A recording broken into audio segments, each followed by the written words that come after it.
Jake and I had been engaged since childhood. He was fate's favorite, charming, brilliant, untouchable, while I was born with a hearing disability. Everyone always said Jake loved me deeply. Only I knew the truth. He once swore to his best friend, "How could I ever fall for someone disabled? I just pity her, that's all."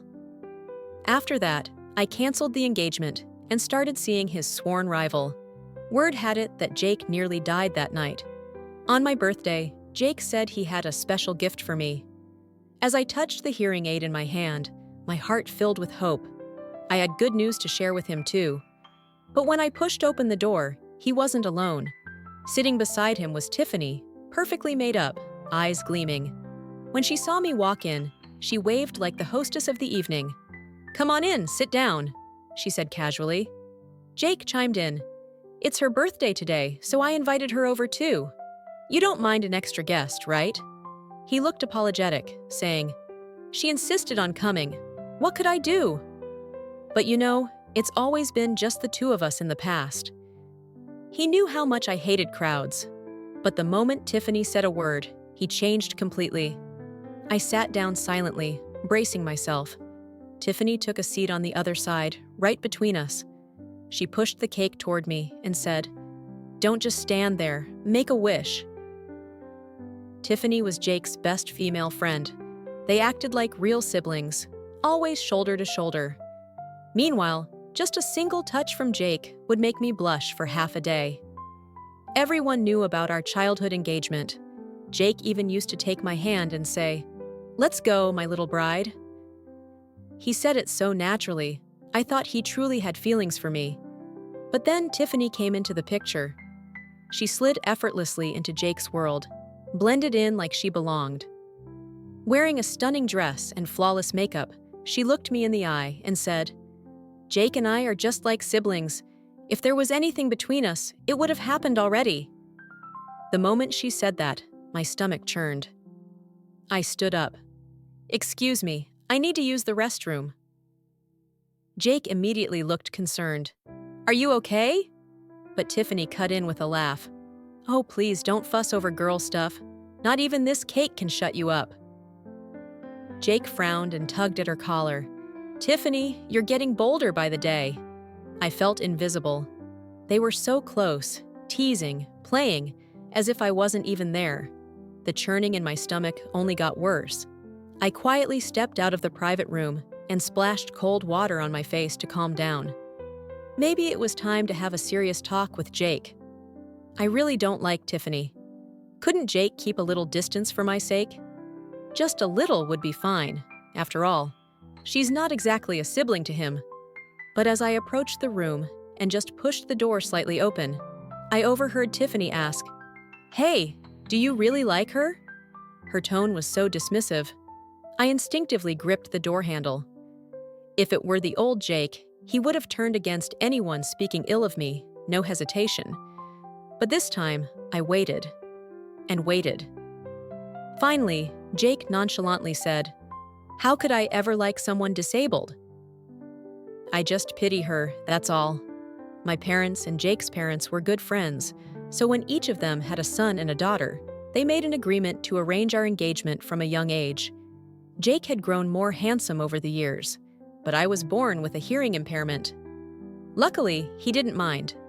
Since we were little, I always followed him around. He would chase off anyone who made fun of my hearing and protect me. Then, he'd tease me, asking, "How will you manage without me?" But now, those words of his felt like thorns, stabbing sharply into my heart. I had never imagined that the young man who once said, "How will you live without me?" could also be the one who pitied me. Tiffany, with her sharp eyes, noticed me standing there and smiled teasingly. "Back so soon?" Jake was shocked to see me at the door. Then he smirked and said, "Did you wish for something yet, birthday girl?" He was the only one who ever called me that, so affectionately, using that special nickname. After I sat down, Jake got up and walked over to me, bypassing Tiffany. His voice had a hint of curiosity as he asked, "You didn't overhear anything just now, did you?" The lights in the room were all turned off. I was lucky that he couldn't see my face, I pretended to be calm and said, "What could I hear from that distance? You know my hearing isn't great." Tiffany helplessly asked, "You didn't hear what he said?" Then a lighter flicked on, highlighting the brightness in Jake's eyes. He furrowed his brows slightly and said, "How could that be?" He carefully lit 22 candles, looked up, and smiled gently at me. "Happy birthday. I also have a gift for you," he said. I had some good news I wanted to share with him. My hearing had been cured. That was the first thing I wanted to tell him. But now it felt unnecessary. I felt a pang in my chest, afraid I might burst into tears any moment. I closed my eyes, clasped my hands together, and made a wish. Before I turned 22, my wish was to be healed and worthy of being with Jake. After I turned 22, my hearing was fully restored, and I hoped I would never see Jake again. But this wish clearly wasn't meant to be. When I opened my eyes again, Jake was still sitting beside me.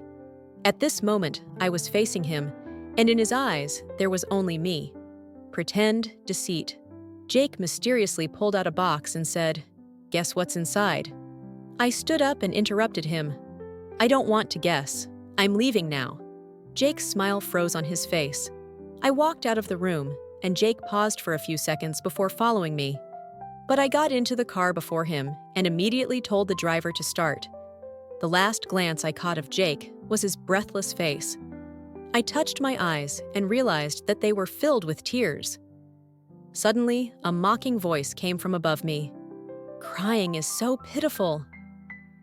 I looked up and met a smiling face, half amused.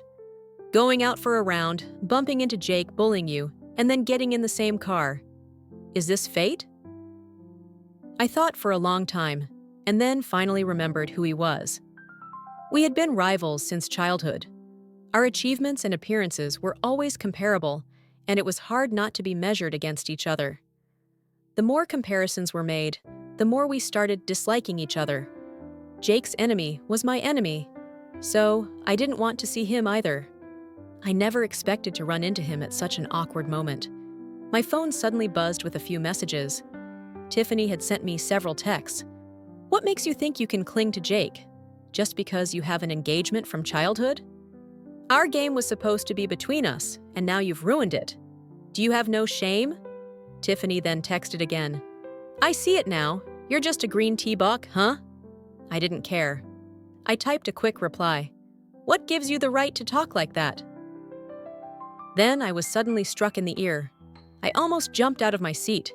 His voice rasped as he laughed. "So, your ear's healed?" In his hand was my hearing aid. He'd obviously worn it earlier, but now he was speaking fluently with me. I grabbed the hearing aid from his hand. "What's it to you?" The car stopped. This was my stop.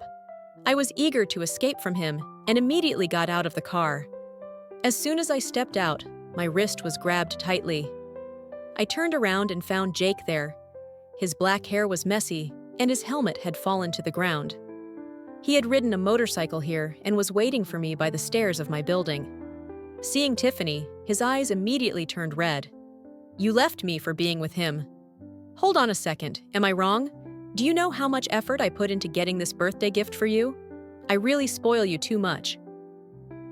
Jake grabbed my wrist so tightly that it hurt, but this little pain was nothing compared to the torment in my heart. I took a deep breath, trying my best to force myself to speak slowly, not wanting to come across like a bitter woman. "Actually, I've always wondered. Are you like the others? Do you despise me for being disabled?" Jake's face froze and he stammered, "How could I?" He pulled his lips tight, a little stiff, but I shook my head. His eyes lit up as he looked at me, and he said, "Let's not talk about that anymore. Look at the gift I got you." The box was carefully wrapped, now violently torn open. It was a brand new hearing aid. Jake straightened his face. "I pulled some strings and finally got this for you. This one's a lot better than yours. With this, your hearing will be just like anyone else's." He reached out to help me put it on, but Tiffany, watching the scene, couldn't help but clap sarcastically. "Oh, doesn't she already know? Truk's ears have been fine for a while now." Jake's face turned pale instantly.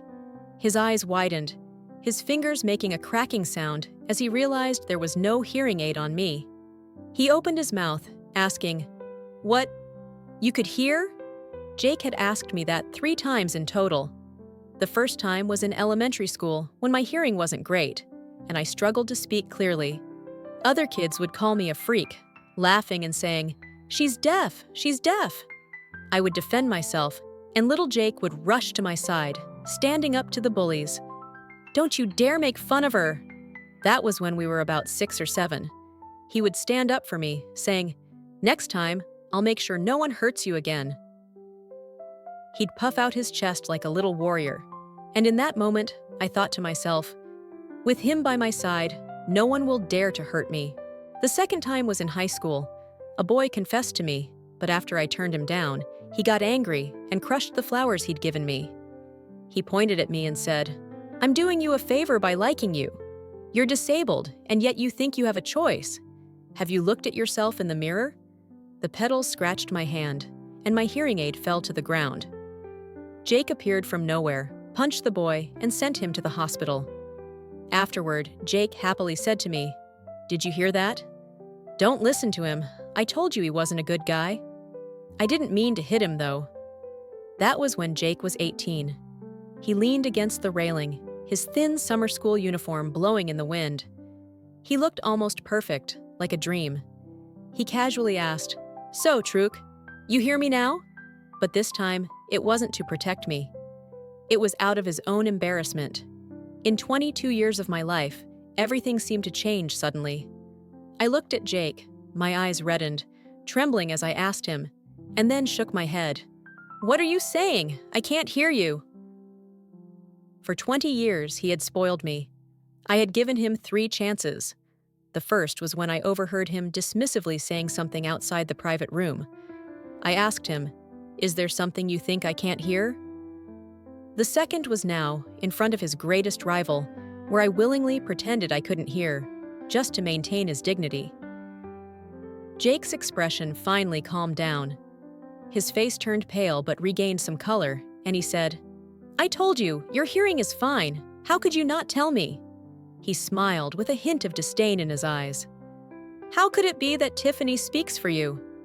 He picked up the hearing aid again. "I'll help you put it on. You'll definitely like my gift." I paused for a moment, looking down, my eyes scanning Tiffany, not missing the mocking look in his eyes. He stood by the car, watching me deceive myself.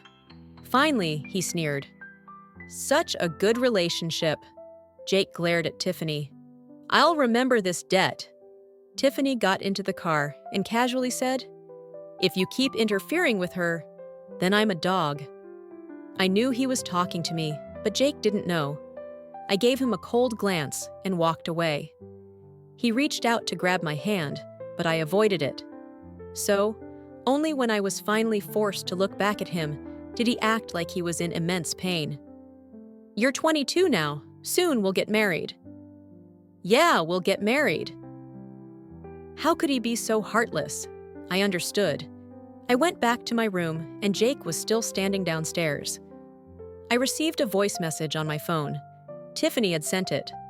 "How could I like someone disabled? I just pity her." Tiffany was worried that I might not hear it, so she had Chi-Chi record it for me. I looked out the window. Jake was still standing downstairs. He waved at me, making a heart gesture, with his handsome face full of youthful charm and his playful yet cruel eyes. Jake really only had one last chance. Jake and Tiffany had a fight at the bar. When I arrived, Tiffany was helping him back, followed by some of his close friends.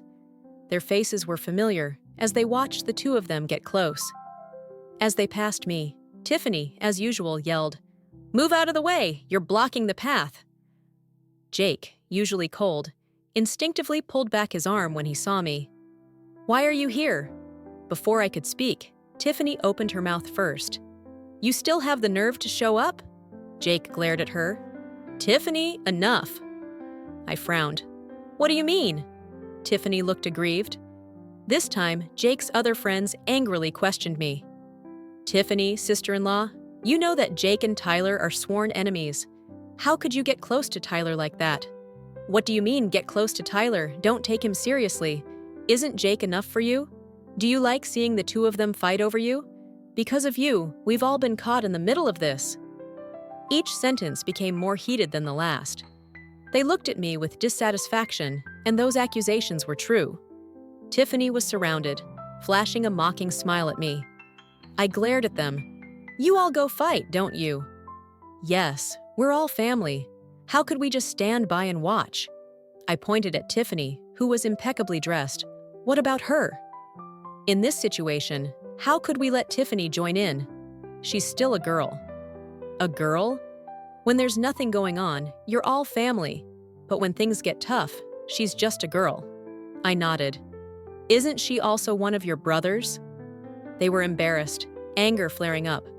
Why are you blaming her for what happened between me and Tyler? Jake stepped in to intervene and told everyone to break it up. Tiffany reluctantly called out, but Jake ignored her and walked out.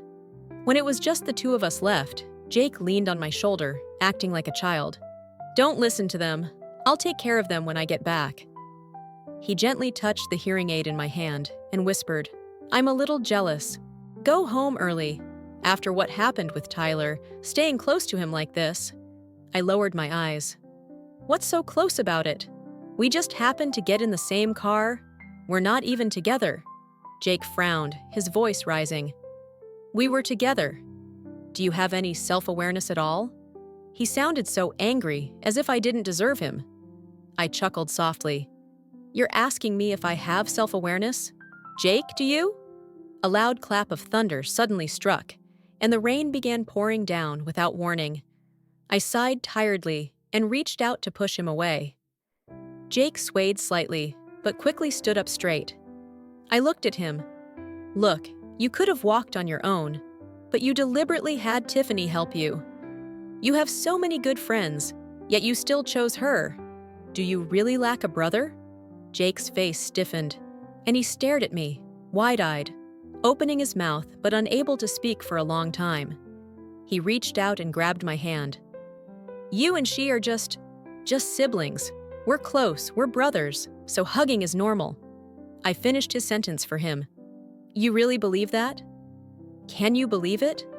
Jake's lips were dry, and after a long pause, he reluctantly said, If it bothers you, I'll stay away from her a little more in the future. It's getting late, and it's still raining. Let me take you home. He seemed like he wanted to say more, but suddenly, the sharp sound of a ringtone interrupted him. The screen of the phone flashed with Tiffany's name. Jake turned off the phone, but the second call came in quickly. He pressed it again, and immediately, the third and fourth calls came in, all from Tiffany. Jake anxiously shot me a look. It might be urgent. I need to take this call. I stood frozen, watching him answer the phone, his hands shaking as he accidentally activated the speakerphone. Tiffany's panicked voice came through clearly. You need to come save me. I feel like someone is following me. Do you think Tyler is trying to get revenge? I'm really scared. Please come. Her voice, filled with sorrow and sadness, instantly painted a picture of her tear-streaked face, begging for help. My grip slowly loosened. Jake's expression turned frantic. Tiffany might be in danger. I have to go find her. You go home first. I silently stood in place, watching him frantically put on his coat, dialing Tiffany's number again and again as she kept hanging up. It was clear he had completely forgotten about me. Then he pushed the door open and rushed out into the heavy rain. Jake, I called, but he didn't turn around as the rain grew heavier. I had taken off my hearing aid long ago, and suddenly I felt so pitiful. The third chance, and in the end, he chose Tiffany. You're listening to a story broadcasted on the Oral Cam YouTube channel, where the hearing aid was thrown to the ground, raindrops falling, quickly covering it with a layer of mud. Look what I've found! A voice floated above me. Tyler stood outside the door, holding a black umbrella. Through the rain, he was staring at me intently. How are you here? Jake, that fool, thought I was trying to harm that fragile Tiffany. Tyler showed a disgusted expression. Is it paranoia? You're the one who called, then forgot to hang up, telling others to come pick her up. He didn't hang up himself. I wasn't eavesdropping. He smirked. I understand. You came here to mock me.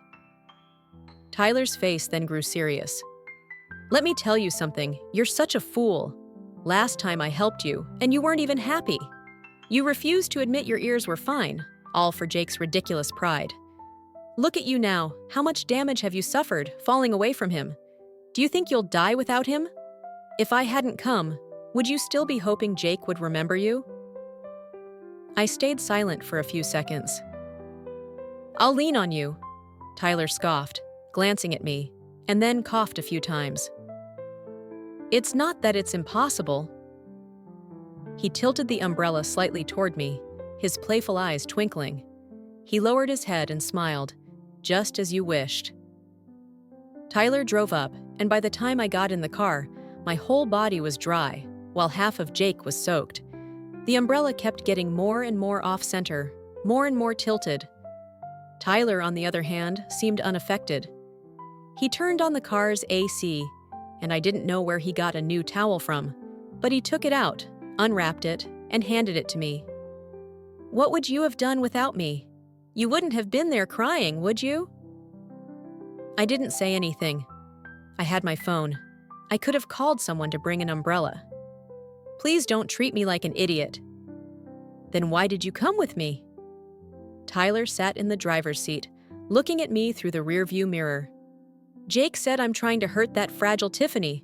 Aren't you surprised I showed up here? I calmly replied, if there was real danger, Tiffany should have called the police, not Jake. She's not that foolish. Tyler laughed, but Jake believes it. I turned my head and looked out the window. The heavy raindrops fell, then gathered into streams. My face became increasingly blurry. Yes, the plot was so obvious, but Jake believed it. And yet, he didn't hesitate to leave me behind, lost in his concern. Tyler scoffed. I already told you, you're just like a dog to him. He didn't respond. The car drove slowly. After a long while, I heard a faint noise ahead. Tyler brought me to an apartment in his name. Don't look at me like that, he said innocently. I just live close by. You're not afraid, but I am. He gave me the guest room. The bedding, pillowcases, and toiletries were all new. My phone, which had been silent for a while, started ringing again. I texted my parents to let them know I was safe. The rest of the calls, all from Jake.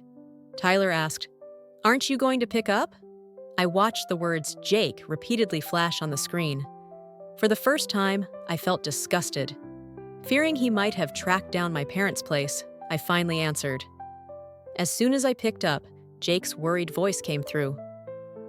One of my people went to pick you up. We found you weren't here. Someone said you hadn't returned. I searched everywhere and couldn't find you. You've called me so many times and I didn't pick up.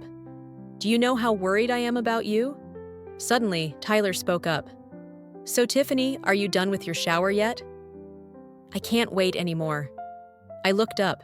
He blinked at me. In that instant, it felt like I was being choked. Jake's voice suddenly stopped.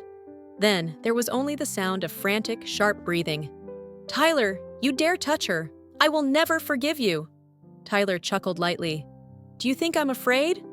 The last word dropped. As Jake's furious voice questioned him, he immediately ended the call. Tyler waved his hand dismissively. Why hurry? There's no rush for Ison. It's already past midnight, and now the door was knocked loudly. Bang, bang. Jake had come to the door.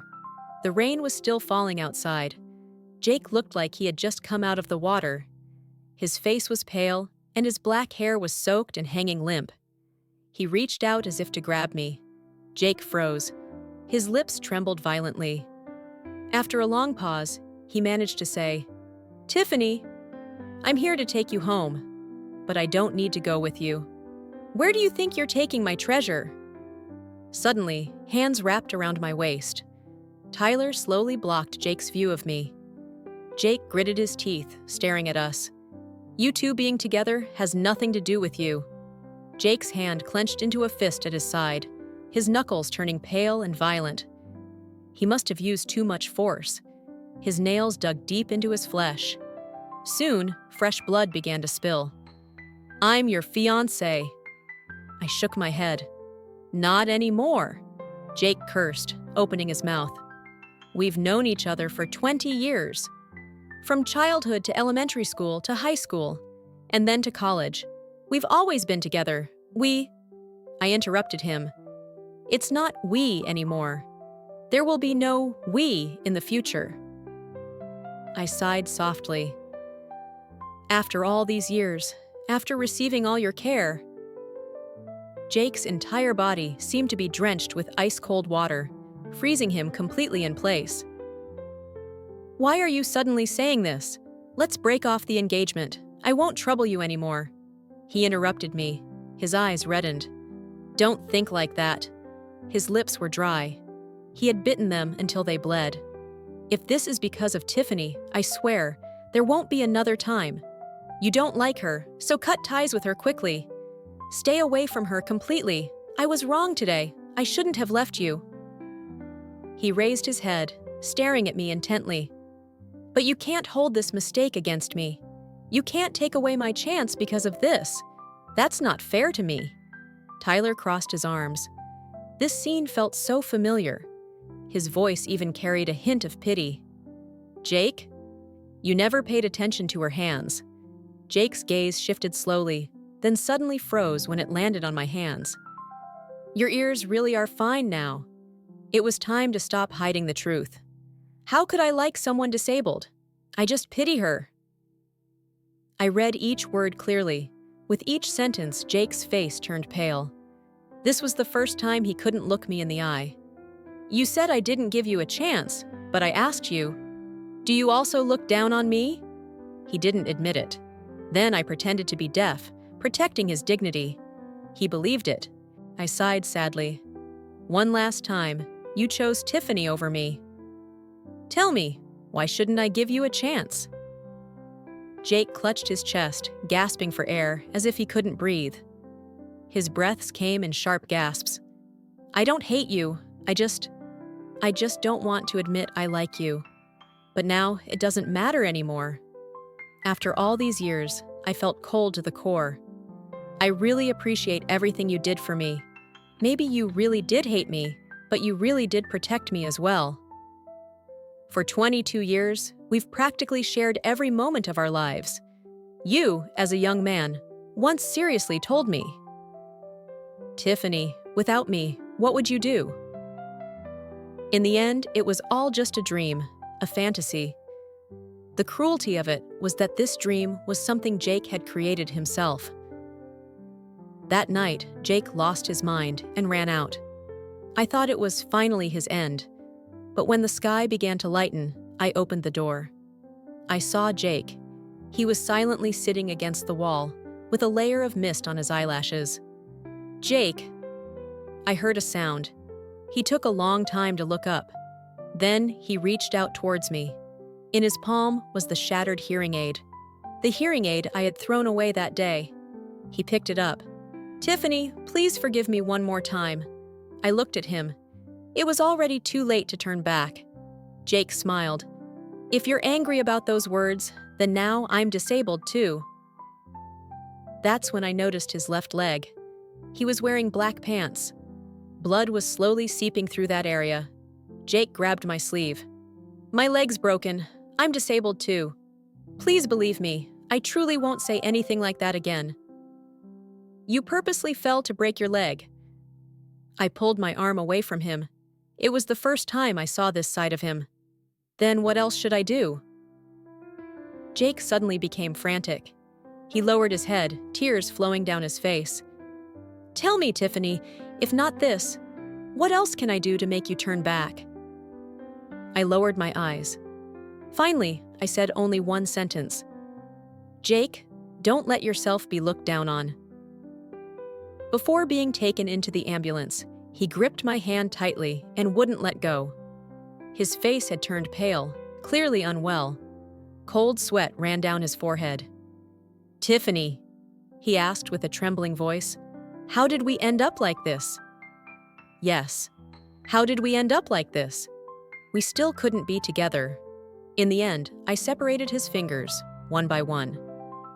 You should ask yourself that. The day I asked to break off the engagement with Jake, his mother hugged me and cried for a long time.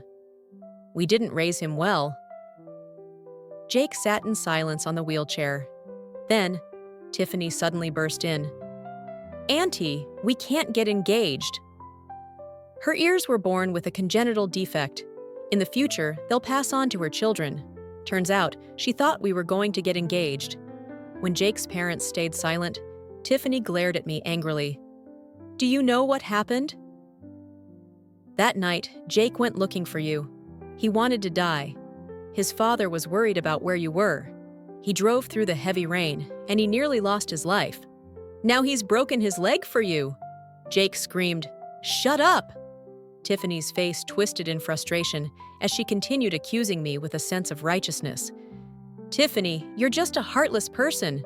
Jake's father frowned at her. "How did you get in here?" Tiffany glanced at Jake, blushing. "I'm Jake's best friend. He brought me here." She paused deliberately on the word friend, making it sound as though there was something more than just friendship. Jake's mother held my hand tightly. "It's because of you." Tiffany naively countered. "I already sent you the recording. You heard Jake has been rejecting you, being nice to you just out of pity. Tiffany, if you want to keep your dignity, you should stay away from him. You're not worthy of him." Jake's father suddenly asked, "What recording?" Jake raised his head. "This isn't a conversation for you." I sighed and played the recording. Jake's mother suddenly stood up.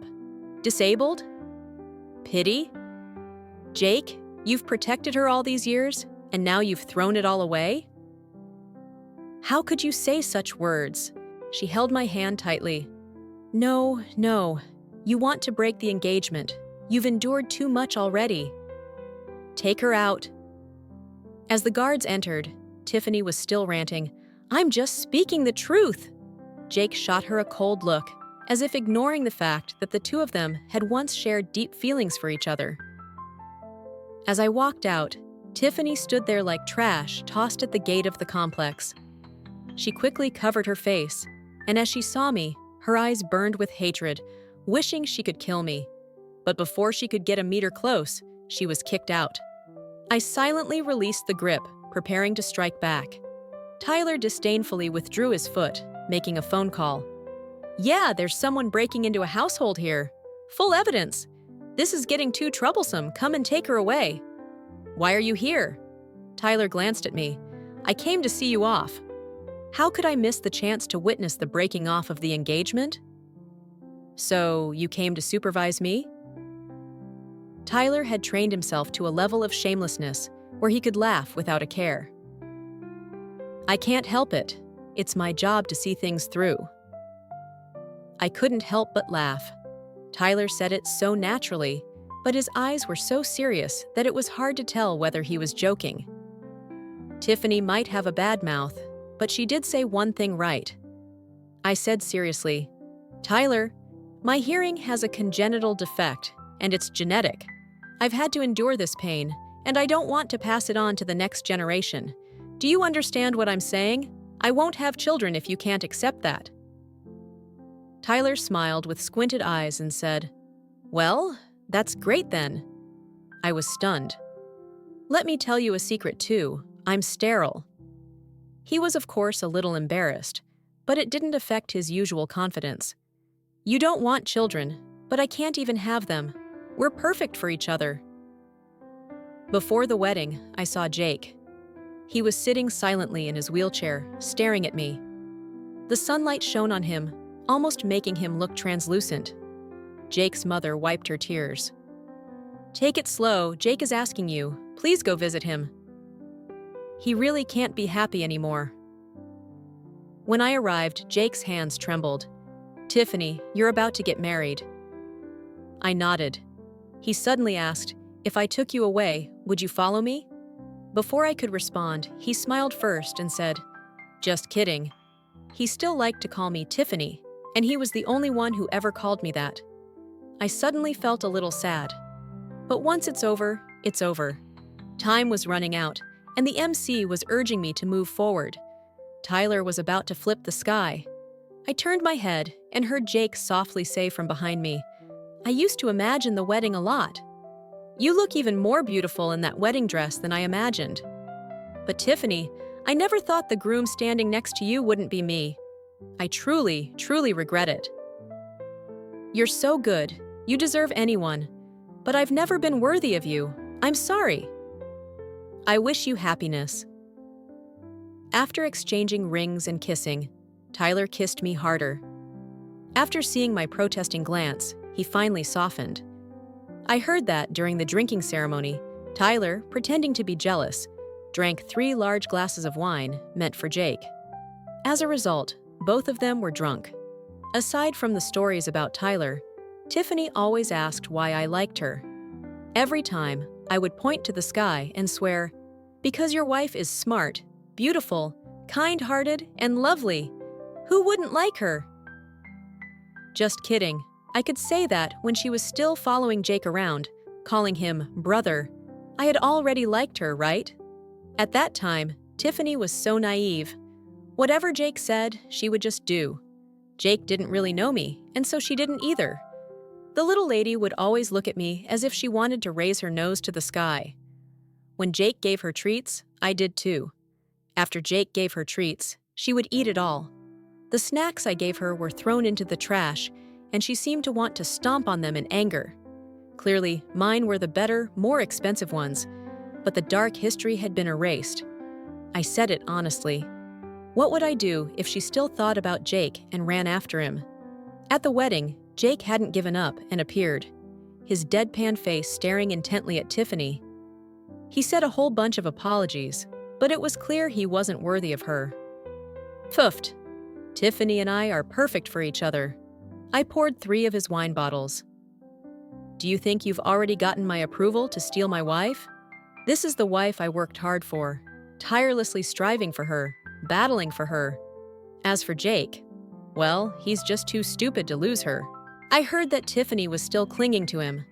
A girl appeared next to Jake, and Tiffany would cause a ruckus, making everything chaotic. After all, they will always be brothers, good brothers. Neither of them was willing to give up, torturing each other until their hair turned gray. It's fine, it's fine. They're both tied up, but my wife belongs only to me. The secret is tied up, and without nurturing, no one can be good. This is the crucial skill of my wife. Honestly, I do want children. Preferably a girl who would grow up to be just like Tiffany. So cute. But Tiffany fears the child would suffer because of jealousy, so I'm sure I'll follow her wishes. Everything she says is right. I strictly follow the principles of Namjuk every day. Without children, it's better. Every day is just our world. In fact, the health report was almost found. I threw it away downstairs last night, ready to be taken out. When I returned home, it was still Tyler. My wife would never know this secret. I'm very satisfied.